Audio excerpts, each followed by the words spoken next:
నుంచి నడిపించుకుంటూ వస్తున్నాం.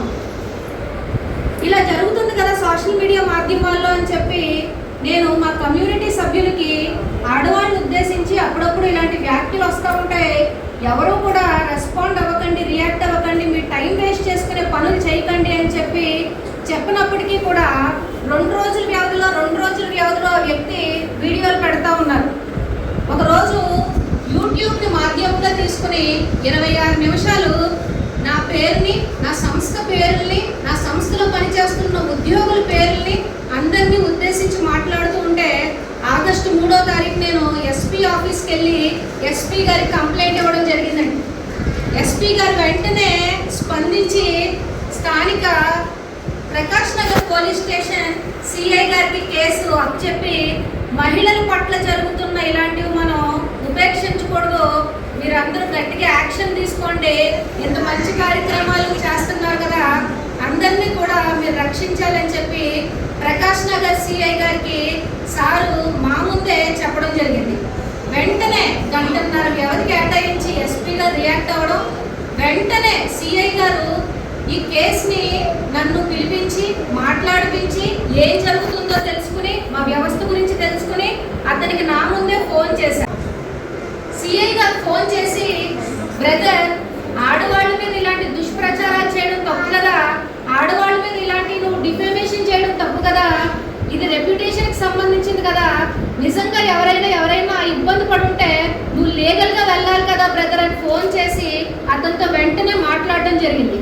సిఐ గారు వెంటనే అతనికి ఫోన్ చేసి మాట్లాడినప్పుడు నేను బార్ అసోసియేషన్ కౌన్సిల్లో అడ్వకేట్ని, నేను సీనియర్ అడ్వకేట్ని పెట్టుకుని మాట్లాడతాను, నేను మీకేమి సమాధానం చెప్పవలసిన అవసరం లేదు అని చాలా విసురుగా ఫోన్ పెట్టేయడం జరిగింది. ఆ రోజు కూడా సిఐ గారి దగ్గర చాలా అనుకోవడానికి వ్యాఖ్యలు, ఒక ఎడ్యుకేటెడ్ ఎలైట్ ఉమెన్ని, ఎంపవర్మెంట్ ఇచ్చే ఉమెన్ని, ఇంత పెద్ద సంస్థ నడిపించే ఉమెన్ని అనుకోవడం మాటలన్నీ ఆ రోజు డిజిటల్ మహిళని నన్ను ఉద్దేశపూర్వకంగా చాలా మాట్లాడినాడు. సిఐ గారు ఫోన్ పెట్టిన వెంటనే ఇతను మాట వినేలా లేడు, ఎఫ్ఐఆర్ ఫైల్ చేసేయండి అంటే ఆగస్టు 3వ తారీఖు స్థానిక ప్రకాష్ నగర్ పోలీస్ స్టేషన్లో నేను ఎఫ్ఐఆర్ ఫైల్ చేసేసాను. రిటర్న్ కంప్లైంట్ ఇచ్చాను.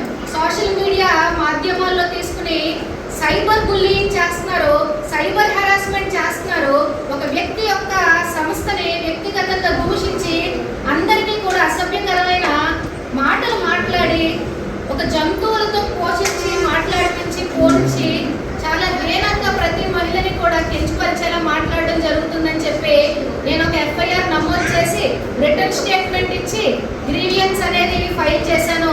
మన Andhra Pradesh government grievance cell under కూడా చేశాం. వెంటనే ఈ విషయాన్ని సైబర్ సెల్ విభాగంలో కూడా కంప్లైంట్ చేసి గూగుల్ మెటా కూడా రిజిస్టర్ చేయడం జరిగింది. నేను ఇలా ఎఫ్ఐఆర్ రిజిస్టర్ చేసిన, ఎస్పీ గారిని కలిసిన, సిఐ గారిని కలిసిన, నేను ఇంతమంది మహిళల పట్ల ఇంత దుష్ప్రచారం చేస్తున్నాడని చెప్పిన ఇంకొక 4-5గురిని మా సంస్థలో ఉన్న వ్యక్తులకి బ్లాక్మెయిల్ చేసి అందరికీ ఫోన్లు చేసి భయభ్రాంతులు గురి చేసి మీరు వెంటనే ఈ సంఘాల నుంచి తప్పుకోండి, మీరు వెంటనే ఈ సంస్థల నుంచి తప్పుకోండి, మిమ్మల్ని తప్పుద్రోవ పట్టిస్తున్నారని చెప్పి జూలై 15వ తారీఖున మొదలైన హెరాస్మెంట్ ఈరోజు ఆగస్టు 14 అండి 2026 నిన్న పొద్దున కూడా అతను వీడియో పెట్టడం జరిగింది. నిన్న పొద్దున కూడా ఎఫ్ఐఆర్ ఫైల్ అయ్యాక కనీసం స్టేషన్కి రాకుండా, కనీసం రెస్పాన్స్ ఇవ్వకుండా అందరికీ ఫోన్లు చేయించి నా పర్సనల్ నెంబర్ అందరికీ ఇప్పించి స్పామ్ కాల్స్ చేయించి మీరు ఆ సంస్థలో డబ్బులు కట్టారు కదా, ఆ సంస్థలో డబ్బులు ఇప్పించండి, మీకు రీఫండ్లు ఇస్తారని చెప్పారు.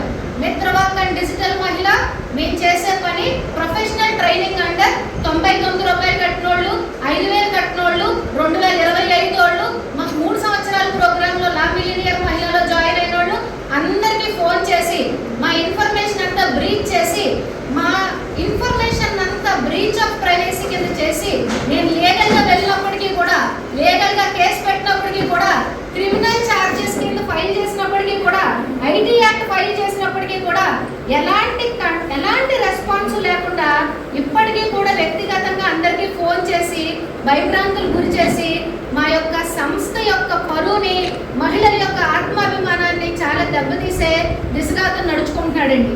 ఈరోజు డిజిటల్ మహిళా సంఘాలు ఎక్కడెక్కడ ఉన్నాయో కూడా మీరు అందరూ తెలుసుకోవాలండి. రాజమండ్రి, విజయవాడ, విజయనగరం, శ్రీకాకుళం, రాయలసీమ, తిరుపతి, అలా స్థానికంగా 56 ప్రదేశాల్లో డిజిటల్ మహిళలు ఉన్నాయి.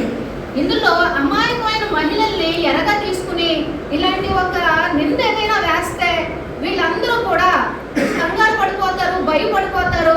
వీళ్ళు ఏదో డిస్కషన్లు పెట్టుకుంటారు, క్లాసులు అటెండ్ అవ్వడం మానేస్తారు అని వ్యక్తిగతంగా విమర్శలు చేస్తూ, సంస్థలు విమర్శలు చేస్తూ, ఉద్యోగులు విమర్శలు చేస్తూ, ఇందులో ఉన్న సభ్యులు విమర్శలు చేస్తూ, చుట్టాలతో, తల్లిదండ్రులతో అందరికీ ఫోన్లు చేపించి చాలా అసభ్యకరంగా ఇతను దుష్ప్రచారాలు చేస్తున్నాడండి.